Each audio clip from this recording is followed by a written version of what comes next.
Welcome to Picks and Parlays here on the Sports Byline Broadcast Network. Also streaming live on YouTube, Facebook, and Twitter.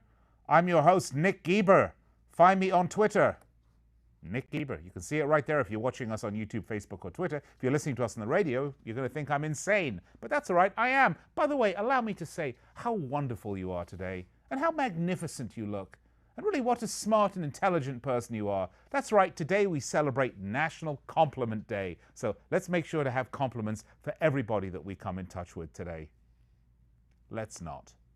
Okay, today though, we have a lot of sports to get to. We're going to start college basketball with Chip Chirimbes. We're going to talk Kent State at Buffalo, Marquette at Butler, and Wisconsin at Purdue. And then Al Ninos will join me here for some FA Cup predictions. Now, if you bet soccer and you bet only the Premier League, we're going to give you a little FA Cup, one of the oldest cup competitions in all of sports. We're going to give you the FA Cup picks as we get into the fourth round. Millwall, Sheffield United, Brentford, Leicester, Southampton, Tottenham Hotspur. That's a real grudge match there. We'll get into that. And I believe it's Hull, Chelsea, if I'm not mistaken. Yes, it is. Hull versus Chelsea at the KCOM. Then, if you're saying, what is this guy babbling on about? Don't say that, though, because it's National Compliment Day. So what is this wonderful man talking about that I don't understand? That's what you should be saying today. But you will understand the next segment because we have Tony El Tigre Tellez and Craig Trapp, El Guapo. We don't call him that to his face. Well, we do, actually. But that's a compliment, isn't it? NBA. Houston Rockets against the Minnesota Timberwolves, Suns at Spurs, Raptors at Knicks, Kings at Bulls, Grizzlies at Pistons, NBA Rapid Fire, 14 minutes to build your bankroll. That'll be coming right up at the end of the show, and then we'll wrap it all up for you. All right, we'd love to hear from you during the show. You can do that by filling in the comments section on any one of our social media platforms, YouTube, Facebook, and Twitter. We'll see it here in studio. Andrew will put it up on the screen, and I will bring you into the show. And it is National Compliment Day, folks, so let's keep the rude ones for tomorrow, okay? I'm going to step aside, take a break, and I'll be right back with the chicken dinner himself, Chip Chirimbes.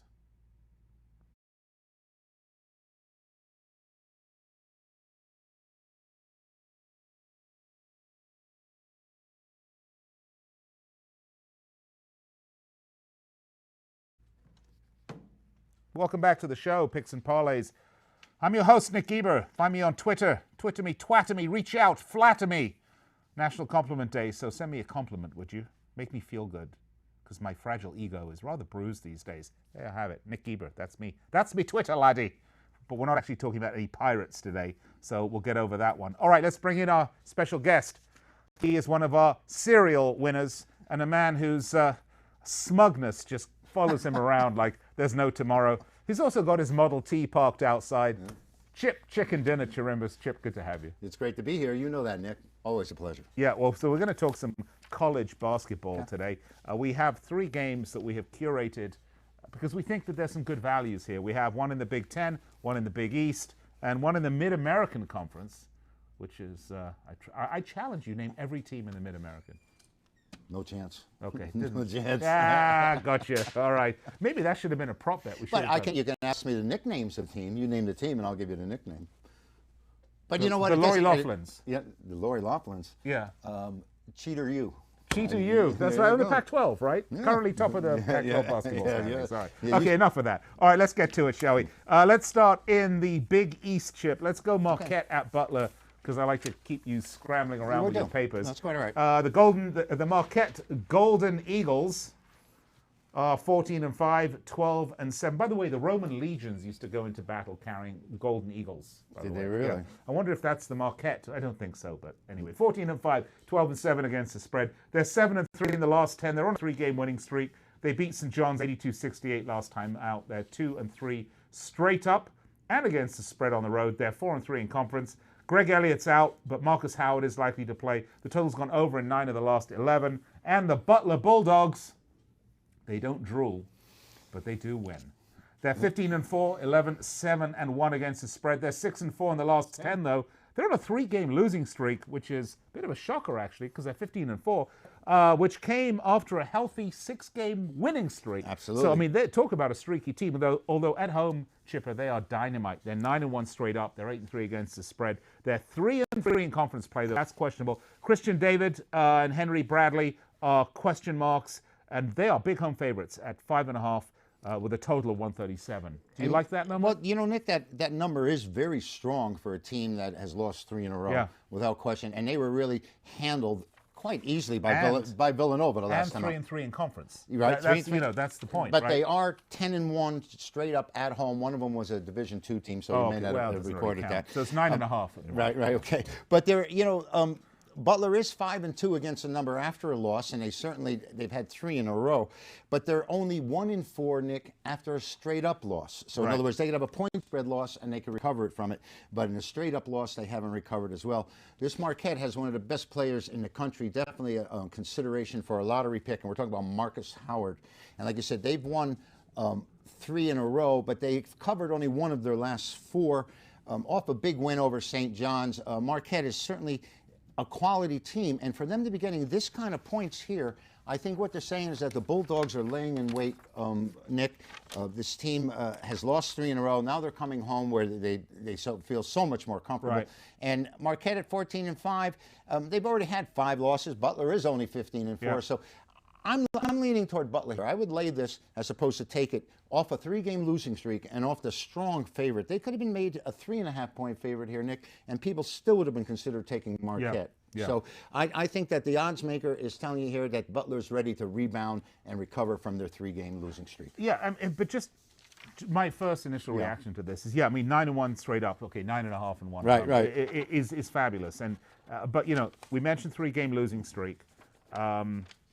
Marquette 3-game win streak. But look at these records. I mean, if you look in conference, Marquette has a better conference record than Butler. And Marquette's 14-5, Butler's 15-4, and one of those was against some Division 18 team. Right. So they're virtually dead even, and one's on a hot streak and one's not. Does that invalidate the home court advantage? So should this be tighter than 5.5? I'll tell you what. One of the reasons it's probably not is that take Marquette. Marquette is 2-5. In their last 7 on the road. So they really haven't played that well away from home at all. And with Butler's home record, that's why this number's so strong. Fair enough. I'll go with that. Actually they're 2-3 straight up in the last 5. Right. And against the spread, by the way, straight up. Yeah, 2-3 this season. Your notes are, but mine are more legible. That's the thing. Okay. All right. By the way, allow me to say today, how lovely your notes are, and legible and beautiful, because it is National Compliment Day. Thank you very much, and I appreciate that. You're welcome, my good man. You notice that it's also color coordinated as well. Yes, and beautifully color coordinated. Thank you very much. I'm waiting for the return compliment. We're looking for the highlights. And now, in due time. Now we'll move along. All right, let's do your favorite. Kent State Golden Flashes. Excuse me, Golden Flashes. Yes. 13-6, 8-1 against the spread. They're 5-5 in the last 10. They're on a 2-game loser. The last outing was a 69-76 and loss to Northern Illinois. Seems to come up a lot in these sort of off-conference college basketball discussions we have. They're 3-4 straight up and against the spread on the road, 3-3 in conference. Conference is Mid-American, by the way. Total's gone over in 8 of the last 11. And the Buffalo Bulls, 13-6, 8-9-1 against the spread. They're 7-3 in the last 10 on a 4-game winning streak, coming off a win over Western Michigan. 7-3 straight up, 4-2 in conference. They've gone over in 10 of the last 15. And the Bulls are the favorites, 3.5 points with a total of 156. What side should I take on this, or should I just go under or over? No, I have a winner for you here. I really do. Chicken dinner. I looked at the game beforehand, and it did some evaluation. Both teams at 13-6. Both teams at 500 virtually with their point spread records. Kent State comes in losing 3 straight, like you mentioned. They were 13-3, but they haven't covered any of their last 4. Meanwhile, Buffalo's turned it around. The Bulls have won their last 4, and they're 3-1. And they're at home. And they're 3-1 against the points. They're 9-3 at home. Kent State is only 4-5 straight up on the road, covered 1 of their last 7 games on the road. And I ask you, Nick, why is this line so shallow with a Buffalo team that's won 4 in a row against a team that's lost 3 in a row? Someone's paid off the referee. And they're on the, I don't know about the referees, but maybe there will be an extra whistle. But this line it just seems to me like it's so easy to take Buffalo in this game. They got a 4-game winning streak. They're at home, only 3 points. And they won both games last season. They've beaten this team 4 straight times and covered 3 of the 4. But Buffalo, like a lot of these teams, they get full of themselves after a straight-up win. When they go out and defeat a team, the next time out, they've only covered 2 of the last 6. So Right. maybe off a win here. I'm leaning toward the Golden Flashes. Okay. And I think that Kent State is probably the side with the points here. Okay, Chipper, we got 2 minutes, so I'm going to make Okay. my preamble real short on this Go ahead. one. This is Wisconsin at Purdue. It's a Big Ten matchup. The Badgers are 12-7, 8-11 against the spread. They're 7-3 in the last 10. They're 3-3 straight up and against the spread away from home. The Boilermakers are 10-9, 9-11 against the spread. They're 4-6 in the last 10 on the 2-game losing streak. They're 8-2 straight up. Now this is at home. They're 8-2 straight up, 6-4 against the spread at home. But they're 3-5 in conference. The Badgers are 5-3 in conference. Purdue are home favorites at 4 points with a total of 115. Okay, you got about All a right, minute. I really wanted to get into this Yeah. game because both teams are great defensive teams. 14th in the nation, Purdue average allowing only 60.5 points a game, and number 17 in the nation is Wisconsin at 60.6. This game is probably destined to stay under. Wisconsin got off to a bad start. Then their transfer from Ohio State, who's waited 18 months to play, Michael Potter, is in uniform, and they are 7-2 since he has come and dressed up for the Badgers. They're 1-3-1 in their last 5 overall. And, they had 18 three-pointers the last win against Nebraska. Looks like, to me, that Wisconsin seems to be getting it together. Purdue has 1 win in the last 5, and they beat? Michigan State, and they beat them 71-42. They're 5-1 in the last 6 meetings. It gives the edge to Purdue, but this Purdue has been so inconsistent. I think the way to go is to play this game under the total, Nick. Both these teams have great defenses. The total is below their defensive averages. Yeah. So I think the odds makers see it my way. If the winner scores 60, they're going to be lucky, and most likely the loser will be somewhere in. I mean, we've got a low total to begin with, 115. right. I mean, this is not going to be a dynamic, exciting game. Right. That I promise you right now. But you're saying play the under, total's 115. Right. It's Wisconsin, Purdue. That's a great pick. Chip, and allow me to say how wonderful your picks have been today. Well, thank you very much, and I appreciate your graciousness. Oh, indeed, Chip. And what a lovely time we're having. All right, when we come back, we're going to get to some FA Cup betting action with my good friend and your star handicapper, Al Ninos, right here on Picks and Parlays.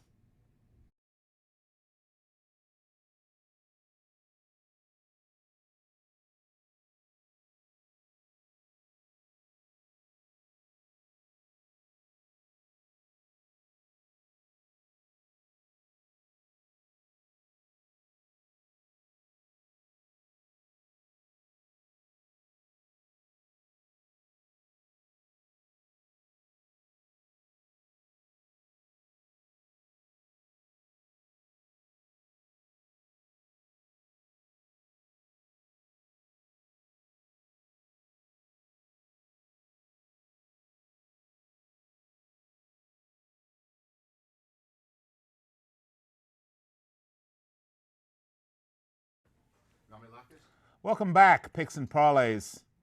Your host, Nick Geber. Great to be with you. I can't see you, but if I could, I'd say how fantastic you're looking this National Compliment Day. Find me on Twitter at Nick Geber, Nickgeber. Send me a compliment because it's National Compliment Day. I've said this like 5 times. I've yet to receive a compliment. What's going on? All right, one man who I will compliment, though, is my next guest, Al Ninos. And before we get to this segment, I'd like to mention, Fernando Ramirez. Good to see you, Fernando. There, lovely, thank you. There's a compliment, Fernando. He says, awesome show. Thank you so much, my friend. Want to remind everybody, we're going to give you a lot of free picks on this show. And they're free, as in you don't have to pay for them. And that's great. And we got a lot of free picks on our site at picksandparlays.net. But we also have our expert pick, which is that extra level of analysis, that extra focus and intent you get from our top handicappers. So if you're really serious about betting on sports, you want to do that with the absolute best in sports intelligence that you can do. Don't go into a battle without having the best weapons and the biggest advantage over the opposition. And that's really what we're talking about here. Right now, to help you in your sports betting battles, we have a package for you. 15% off everything you put in the shopping basket at picksandparlays.net. 15% off, use promo code COLT. My last guest, Chip Chirimbes, for example, he's 23-7 in the last 31 days. I mean, that is hot, hot, hot. You definitely want to take advantage of that, as well as, obviously, all the wonderful free picks we have for you on the site and on the show. Okay, let's get to it. Let's bring in Al Ninos. Al, welcome. You look great today, Al. Thanks, so do you, as always. And so finely groomed. I congratulate you this National Compliment Day. All right, Al, let's get to it. We're going to talk some FA Cup action. For those of you that don't know, the English soccer season basically never ends. It's about 3.5 months off at most if there's no international play. There's the league. In this case, it's the Premier League. If you're not playing in the Premier League, you're in the Championship or you're in the First Division, the leagues underneath it. And then you've got the domestic cup competitions, the FA Cup, the League Cup. You then have the European Cup competitions if you're at that elite echelon of team, the Champions League or the Europa League. So these cup competitions, some of them are very, very old. This is the FA Cup. This is one of the oldest cup competitions in sports, period. In all sports around the world, this is one of the oldest competitions there is. It's a very prestigious cup competition. We have 4 matches that we've picked for you. This is not just Premier League teams fighting. Anybody in the league can be in the FA Cup. They have to get through qualifying rounds and everything else. So I'm just trying to clear it up for everyone, Al, so that they know exactly what we're talking about here. So let's start with the first one, shall we? Let's go with Brentford versus Leicester. Now, I talked about the Championship. That's the league right under the Premier League. Brentford are 5th in the Championship, and they have a real goal scorer in this side with a guy named Ollie Watkins. Watch out for this guy. He can bang the ball in the back of the net. He puts it in the back of the old onion bag. That's Ollie's trick, okay? Leicester City, they've just got over a little bit of a blip in the Premier League by beating West Ham in midweek. But look, I expect Brendan Rodgers is going to rest his players here for this one.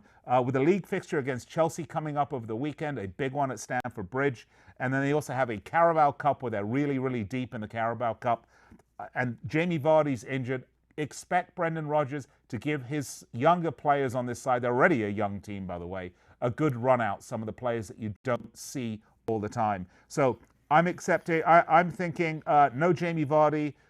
This is away at Griffin Park. This could be an upset in the making. By the way, this is the first meeting of these two teams since 1948-1949 season. This could be a big upset. Brentford, Leicester. And by the way, if Leicester exit the FA Cup, I don't think too many people will be crying. All right, there you go. What do you think? What do you see in this one, Al? Well, Leicester, as you said, they had a bit of a rough patch there in the Premier League after a very hot start. They were close to the top, just waiting for Liverpool to slip up, but they never did.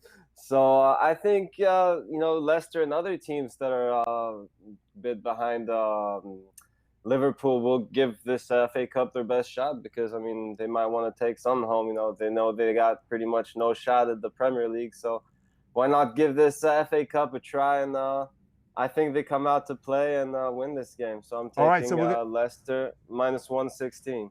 All right, you're taking Leicester City minus 116. I'm taking the upset, Brentford. The giant killing act. What is the money line on Brentford?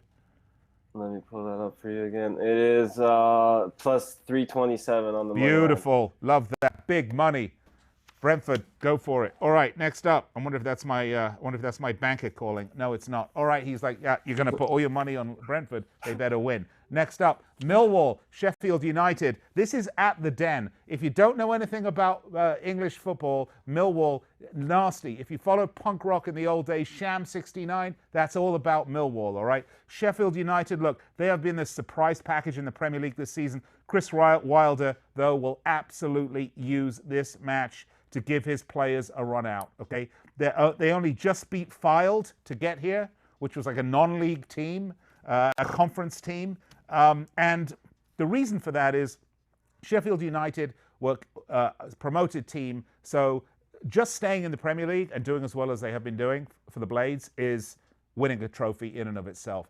He's not going to jeopardize injuries. He's not going to jeopardize players. I think he knows there's zero chance they're going to go through and win this competition. He's going to give those kids a run out, those guys that's sitting on the bench waiting for their turn. Millwall, on the other hand, under Gary Rowett, they are one of the championship's in-form teams. Plus the atmosphere at the Den, it's never friendly, okay? It's a cauldron. Millwall lost just 1 in the last 14 matches, and they only nominally lost. I mean, it was a close match, 2-1 against Sheffield. That was only 18 months ago. I like this one for an upset, Al. And the last FA Cup meeting, but there's the 2 other FA Cup meetings with this team. One of them, Chip Chirimbes was at. He was at the first one in 1895, but apparently he was already in college by the time the second one happened in 1914. So they haven't met in the FA Cup for a while, but I like the upset. Take it away. Yeah, again, so I'm gonna have to disagree with you on this one. You know, they came up, Sheffield came up a little short against Manchester City, you know, just losing 1-0 against a very good side there. And I think they're in a little bounce back spot here against the weaker side. Um, I like Sheffield here at plus 134 on the money line. I Very nice mean, money I line for think Sheffield at plus 134. But tell me, what is Millwall's money line, my good man? Millwall must be a bit juicier than that. It is at plus 237. Oh, sweet, plus 237. I'm going to sprinkle some fine profits in my bank account with that one. All right, next up, the grudge match of the century. At least it seems that way.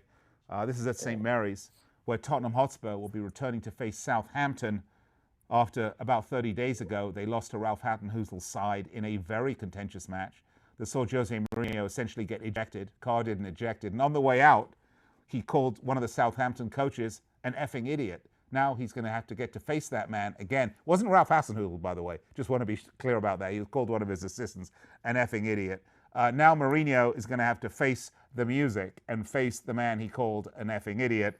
But look, Southampton have been, shall we say, in trouble, and then they kept faith with Hasenhüttl, and everything's come right, and they're sort of happily mid-table, and the relegation battle's not staring them in the face. The fact of the matter is, Jose Mourinho has had real trouble at Spurs right now. They've had disappointing league form. They've lost Harry Kane. There's a lot of talk that Mourinho's already losing the dressing room at Tottenham Hotspur. He's trying to get a new striker in. He's not getting it. As I said, their Premier League form has been disappointed. Plus, he's going to run out the A squad for this game. Trust me, this is a grudge match. Mourinho does those very well. Dele Alli's going to play. Heung-min Son's going to play. Expect Eriksen at some point to make an appearance. Hopefully, Dele Alli won't have a fit when he's substituted. They're going to get the run out, and they're going to get the winner in this one. And this, for me, is a Tottenham victory at St. Mary's. Yeah, I do agree with you on this one. And yeah, as you said, they had that tough 1-0 loss to Southampton on New Year's Day. And yeah, we'll be looking for payback here. And I think they get it. They will be on the road, but I don't think that the home field is. I mean, I still like Tottenham here, despite being on the road, despite having lost them earlier. I think they get their payback here. I'm taking them at a pick'em at minus 120. But I'm assuming you're taking the money line at plus 151, right? Yeah. I'm going to take the money line on these. This is FA Cup, giant killers. This is what it's about. Let's move on very quickly. Last one, Hull versus Chelsea. This is at the KCOM. Chelsea haven't lost an FA Cup tie away at a lower league team for 12 years. Okay, and even though their form has been a little iffy as of late, I think they got more than enough here to beat Hull. Look, Chelsea were lucky to win at Arsenal. They played very well at Tottenham, but they were bullied in their losses at Everton and Newcastle. They were held at Brighton. Look, I think if a team plays super physical against these young guys on Chelsea, they can get the results. Having said that, as much as I would love for Hull to be a giant killer, I don't see it. I think Chelsea are going to hold the ground here. I don't think they're going to lose an FA Cup to lower league opposition in this year either. So I'm going to go with Chelsea on this one. Al? Yeah, again, going back to my little Leicester theory here, I think they're going to be one of those teams that will try to go for this FA Cup, just knowing they can't win the Premier League. So they're the much better side here and heavy favorites. So even got to lay a little juice when you're laying a goal. So I'm taking them minus 130. I also see them at plus 131 if you want to lay a goal and a half. So that's beautiful. That's excellent. I like the goal and a half, by the way. Al, the only thing, and we're running out of time here, the only caveat I would give you on your Leicester City analysis is that, solidifying a top four place, and yeah, they do have a decent lead right now in the top four, absolutely. Solidifying a top four place is really like winning a cup for Leicester City because it means they'll be in the Champions League next year. So don't forget that he's not likely to risk a lot of players for injuries, something that could really affect him, because all you need is, we know Man City's getting hot with Laporte coming back, with Aguero. All you need is a Chelsea or any one of those other, or Wolves looked fantastic today, they could give them a run. All right, Al, we got to go. Love talking football, soccer with you. We'll do it again next week. I'll be right back with NBA Rapid Fire. All right, see you next week.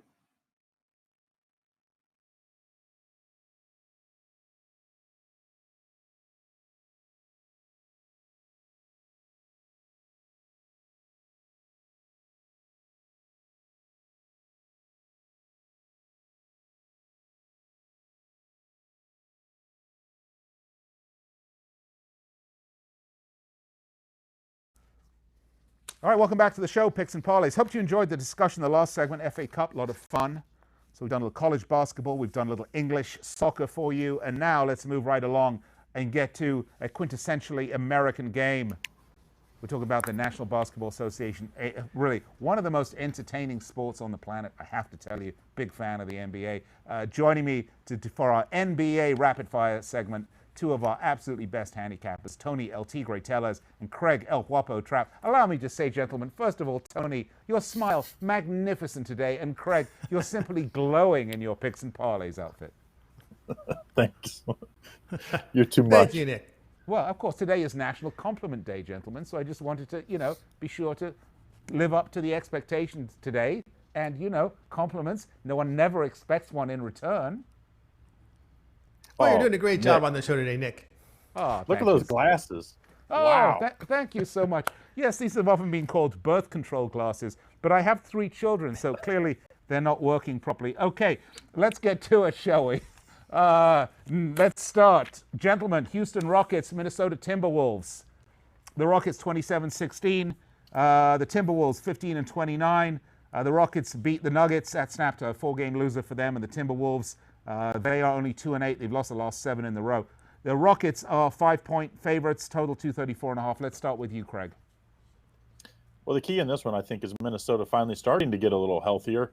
And, Houston, of course, like you said, snapped that losing streak.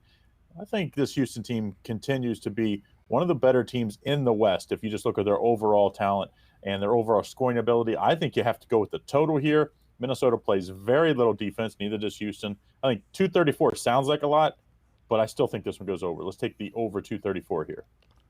All right, Tony. Yeah, I'm going to look here and take Houston Rockets -5. Yeah, they've had some recent struggles. They come up with a nice win against Denver, but that's against teams that know what they're doing defensively. The Timberwolves, for a couple of seasons now, they have no clue how to defend. Of course, we're looking here at their past 5 games, allowing 51% shooting. They've lost 7 straight, failing to cover 6 of those games. Coming off a 7-point loss to a bad Chicago team. Rockets, they'll feast on these bad defensive teams. They'll find their groove here. I'm going to go ahead and lay the 5 with Houston. All right, next up, the Denver Nuggets against the New Orleans Pelicans. The Nuggets 30-14, Pelicans 17-28. The Nuggets are 13-8 straight up on the road, which is a pretty good number. Let's see, they've got Gary Harris, Nathan Plumlee are out. They've gone under in 6 of the last 6. And the Pelicans, they're 8-14 at home, 12-10 against the spread. JJ Redick and Josh Hart should return to play in this game. Total's gone over in 11 of the last 12. Pelicans 3-point home favorites. And the total's 231. Let's start with you, Tony. Yeah, I'm going to go ahead and take the Pelicans here at -3. Really tough to back Denver. They failed to cover a 3 of 4 after that 16-point loss to a struggling Houston team. But Denver has been decimated with multiple injuries right now, key players in rotation. We're looking at least 5 rotational players injured. We have 3 that are out, 2 that are questionable. And you notice where they played better of late to covering 8 of their past 10, and they are shooting the ball well, nearly 49%, 39% from 3.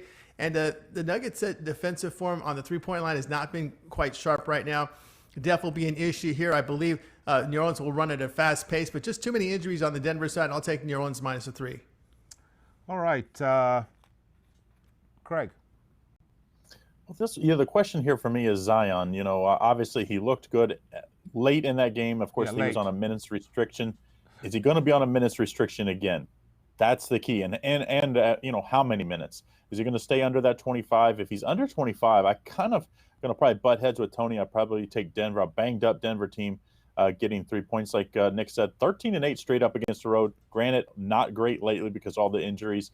But I got to think that Zion, second game in 3 days, maybe they said he wasn't, feeling much, but I still think they'll be very, very safe with him the next couple weeks. Let's take Denver here plus the 3 points. Well, poor kid can't get away from having a curfew, can he? All right.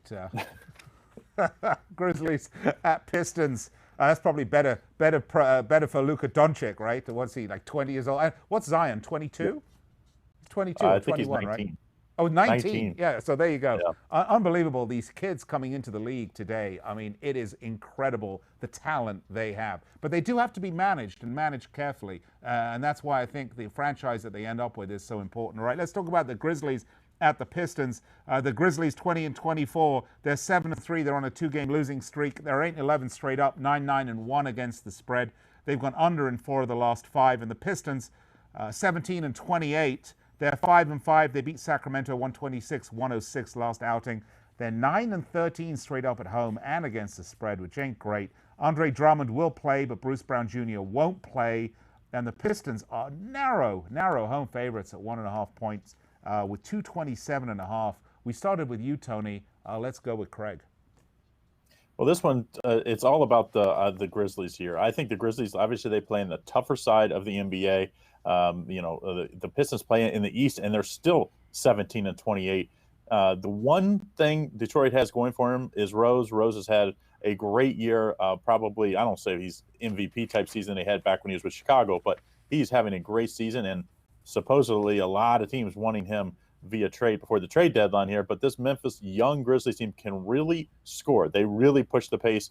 I just don't think the Pistons can score with them. So let's take the Memphis Grizzlies, slight underdog here, but let's take a money line because I think you'll probably get them at plus 105, plus 110 here as the Grizzlies win outright. All right, Tony.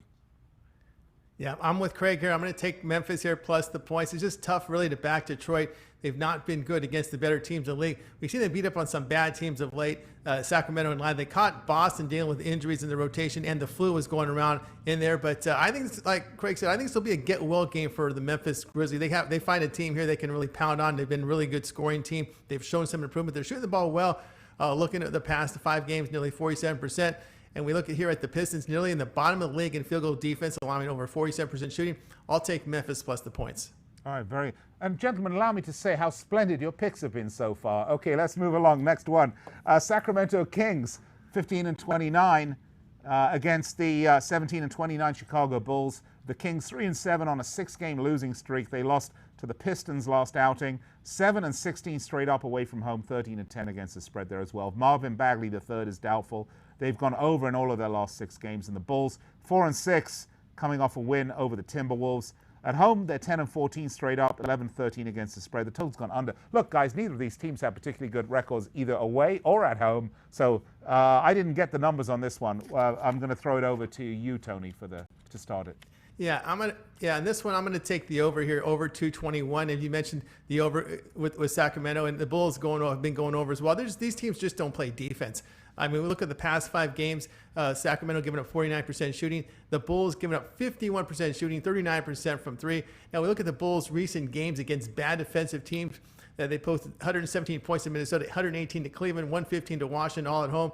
And Sacramento, they've allowed 118 or greater in 5 of 6. And the exception was Orlando, who was one of the worst scoring teams in the league. I'm going to go ahead and take this game to go over total of 221. All right, Craig, how do you see it? Yeah, I definitely wouldn't talk you off the over for sure. I have to fade the Kings team, though. I was on them the other night when they lost to like we just talked about the Pistons. Pistons not very good. Pistons ran them off the court. Yeah. And I think the Bulls will do the same. The Kings, I just don't know where their heads are. The effort on defense is non-existent. Let's take the Bulls here, -2, small favorite at home. Very nice. Okay, next up, the Raptors at the Knicks. The Raptors 30-14, 25-19 against the spread. They're 7-3 on a 5-game win streak, 14-7 straight up, 11-10 against the spread away from home. 14-7 away from home is pretty good. Total over in 4 of the last 5 games. The Knicks 12-33. Ouch. 23-22. New York hates it when their teams lose, but I love it. Okay, 2-8 in the last 10 for the Knickerbockers. They lost 92-100 to the Lakers last outing. 6-16 straight up at home. 11-11 against the spread at home. Heart palpitations. Total under in 4 of the last 5. This team just isn't very good, by the way, which is why the Raptors are 7.5-point road favorites. Right, Craig, with a total of 215.5. How do you see it? Well, as bad as the Knicks have been at times this year, they've been better lately for us bettors, and I think you have to take them as.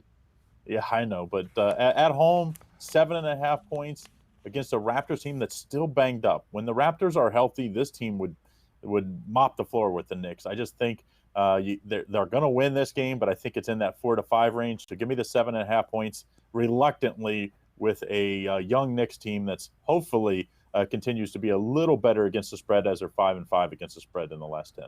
Yeah, I mean, come on, Craig. I mean, the Raptors are on a 5-game win streak, okay, and the Knicks are 2-8 in the last 10. Coming off a loss to the Lakers, which maybe was closer than they thought. Win. I know. They're just 5-5. Both the teams are 5-5 against the spread, so it's not like the Raptors have been knocking the cover off of the ball, as they say in baseball, as far as bettors are concerned. All right, Tony T, how do you see it? Do you agree with me? Yeah, this is my best play. This is my best play of the day from the NBA. Pick it up right now at picksandparlays.net. Oh, you teaser, you. All right, so while we're talking about that, so why don't you pick up Tony's play, head over to the website, picksandparlays.net, and Tony, I'm sorry to do this to you. Get his play for 15% less, okay? Go ahead and buy it, put it in the basket, and use promo code COLD, C-O-L-D, and laugh all the way to the bank. Okay, next up. Let's go. Suns at Spurs. The Phoenix Suns 18-26, 12-21-1 against the spread. They're 5-5 in the last 10. They've lost 2 in a row. That was to the Spurs and the Pacers. They're 9-10 straight up away from home, 12-7 against the spread away. Aaron Baines and Cameron Johnson are out. Total's gone under in 6 of the last 9. And the Spurs 20-23. 6-4 in the last 10, but they're on a 3-game winning streak, which is why the record's actually improved a little bit to something that one might always mention without spitting. 12-10 straight up, 7-15 against the spread when at home. Total's gone over in 12 of 17. And we've got a nice point total here of 229, and the San Antonio Spurs are home favorites at 3.5, which to me seems a little low. Let's go with you, Craig. Yeah, I mean, it does look a little low. That's why I was reluctantly going to take the Spurs at 3.5 or 4, where I see it in most of the spots right now. But it's just like it's almost like a trap spot, because Spurs have been playing so much better than the Suns. I think the safer play is the over here, over 229. This Spurs team is not the Spurs of the Tim Duncan and David Robinson when they would beat you inside and play great defense and win low-scoring games. They do it just the opposite now. They shoot tons of threes, and they score a lot of points. I think the Suns' defense will allow plenty of points too and score their fair share. Let's take the over 229 here. Okay, Tony T, 1 minute, go. Yeah, I can't argue with the overplay, but I'm going to go ahead and lay the points for the Spurs. Here we go again with an injury. We just mentioned Baines, one of the big guys. You know, when Baines and Ayton are together in the lineup with Booker, I like the Suns, but with Baines out, I'm going to go against the Suns. We just saw them get blown out on their home court, 112-87 to Indiana, who was on the road. And, of course, the defensive form terrible. They're giving up 42% from 3 over their past 5 games, and we're seeing the Spurs shooting the 3-ball better. That's why we've seen some improvement. They just beat New Orleans in a game they were supposed to lose because Zion was back in the lineup. We'll go ahead and lay the points with San Antonio. All right, guys, great picks. Really appreciate it. By the way, these are 2 of our best handicappers right there. Actually, Andrew, put them back on the screen if you're watching us. There they are. There's one there and one there. There you go, Tony and Craig. You can get their picks right now on the site, picksandparlays.net. Look how wonderful they look today. Okay, you can get their picks, picksandparlays.net. 15% off everything you put in the basket. Use promo code COLD, C-O-L-D. But believe you me, their picks are not cold. Their picks are smoking hot. So go pick them up right now. Okay, if you've missed any part of this show and you're saying, oh, all these great free picks, I came late to the party, I missed them all. Well, don't worry. Right after the break, I'm going to recap every pick we have. And if you've missed any part of this show, you can find it being replayed on YouTube, Facebook, Twitter, and on our podcast network, the Believe Podcast Network, B-L-E-A-V. We'll be right back after this.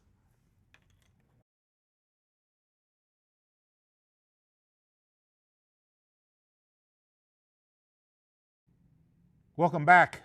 Picks and Parlays, Nick Geber with you. We're live on the Sports Byline Broadcast Network, Monday through Friday, 4 p.m. Eastern Time, 1 p.m. Pacific. We're also streaming live on iHeartRadio.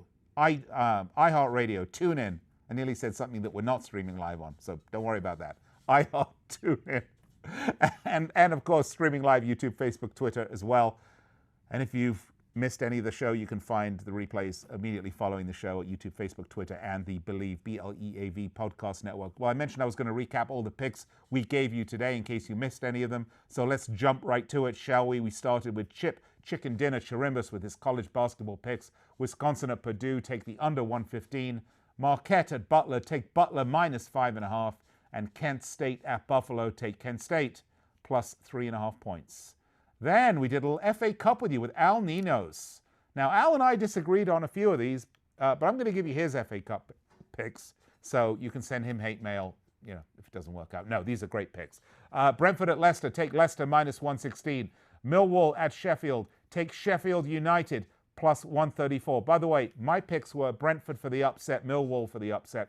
Southampton, Tottenham, he said take Southampton. The Pick'em minus 120. Folks, that is a spectacular bet.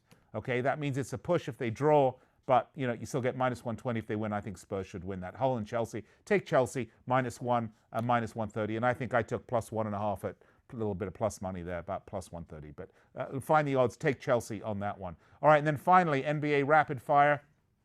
We had Craig and Tony. Craig's picks, Rockets at Timberwolves, take the over 234. Grizzlies at Pistons, take the Grizzlies plus 2. Tony T, his picks, Rockets at Timberwolves, take the Rockets minus 5. Nuggets at Pelicans, take the Pelicans minus 3. Suns at Spurs, take the Spurs minus 4. Kings at Bulls, take the over 221. And the Grizzlies at the Pistons, take the Grizzlies plus 2. There you have it. A lot of picks for you. Hope you had a chance to write them down. And if you're driving, please don't do that. Go check us out, YouTube, Facebook, Twitter. You'll find this show up there. And, of course, download the podcast, BLEAV, the Believe Podcast Network. I'll be back with you on Monday, 4 p.m. Eastern Time, 1 p.m. Pacific, and live throughout the day on YouTube, Facebook, and Twitter. Till then, have a great weekend. May your bets be big, your winnings even bigger, and always bet, win, and repeat.